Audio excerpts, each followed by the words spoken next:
আপনি যদি প্রতিদিন বাইক চালান তাহলে এই ভিডিওটা আপনার হাজার হাজার টাকা বাঁচাতে পারে। কারণ আজ আমি এমন 10টি সহজ টিপ দেখাবো যেগুলো মেনে চললে আপনার বাইকের মাইলেজ আগের চেয়ে অনেক ভালো হতে পারে। অনেকেই এই ভুলগুলো প্রতিদিন করেন আর অযথা বেশি পেট্রোল খরচ করেন। তাই ভিডিওটি শেষ পর্যন্ত অবশ্যই দেখুন, কারণ শেষের টিপসটা সবচেয়ে বেশি গুরুত্বপূর্ণ।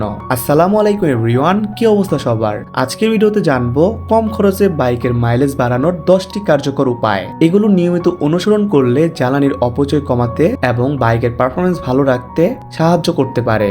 চলুন শুরু করা যাক। 10 নাম্বার, সময় মতো ইঞ্জিন অয়েল পরিবর্তন করুন। পুরনো ইঞ্জিন অয়েল ইঞ্জিনে অতিরিক্ত ঘর্ষণ তৈরি করে, ফলে মাইলেজ কমে যেতে পারে। 9 নাম্বার, টায়ারের সঠিক বাতাস বজায় রাখুন। কম বা বেশি বাতাস থাকলে ইঞ্জিনকে বেশি শক্তি খরচ করতে হয়, ফলে মাইলেজ কমে যায়। 8 নাম্বার, এয়ার ফিল্টার পরিষ্কার রাখুন। নোংরা এয়ার ফিল্টারের কারণে ইঞ্জিনে পর্যাপ্ত বাতাস পায় না, ফলে জ্বালানি বেশি খরচ করে। 7 নাম্বার, অপ্রয়োজনীয় ব্রেক ও অ্যাক্সিলারেশন এড়িয়ে চলুন। বারবার হঠাৎ ব্রেক এবং দ্রুত গতি বাড়ালে জ্বালানি খরচ বেড়ে যায়। 6 নাম্বার, নির্ধারিত গতিতে বাইক চালান। প্রায় 40 থেকে 60 কিলোমিটার প্রতি ঘন্টায় চালালে বেশিরভাগ কমিউটার বাইকে ভালো মাইলেজ দেয়। 5 নাম্বার, ভালো মানের পেট্রোল ব্যবহার করুন। নিম্নমানের জ্বালানি ইঞ্জিনের দক্ষতা কমিয়ে দিতে পারে। 4 নাম্বার, চেইন নিয়মিত পরিষ্কার করুন এবং লুব্রিকেট করুন। শুকনো বা শক্ত চেইন ইঞ্জিনের উপর বাড়তি চাপ সৃষ্টি করে। অপ্রয়োজনীয় ওজন বহন করবেন না। অতিরিক্ত ওজন মানেই বেশি জ্বালানি খরচ। 2 নাম্বার, সময় মতো বাইকের সার্ভিস করান।